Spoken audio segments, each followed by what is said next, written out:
তোমাদের অনেকের বাড়িতেই নিশ্চয়ই গোপাল আছে।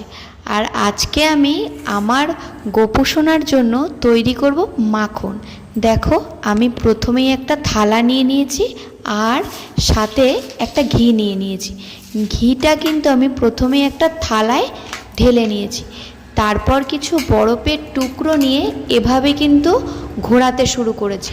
বারবার করে এভাবে ঘোরাতে হবে, আর যেটুকু বরফ গলা জল বেরাবে সেটা কিন্তু বারবার তোমাদেরকে ফেলে দিতে হবে।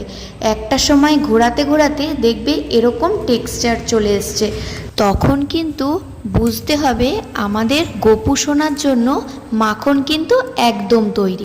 আর এরপরেও এটা তোমরা আরও যদি কিছুক্ষণ ঘুরিয়ে নাও, যাদের ফ্লেকি স্কিন বা ড্রাই স্কিন তারা কিন্তু এটা ফ্রিজে রেখে ময়শ্চারাইজার হিসাবেও ইউজ করতে পারো, খুব ইউজফুল।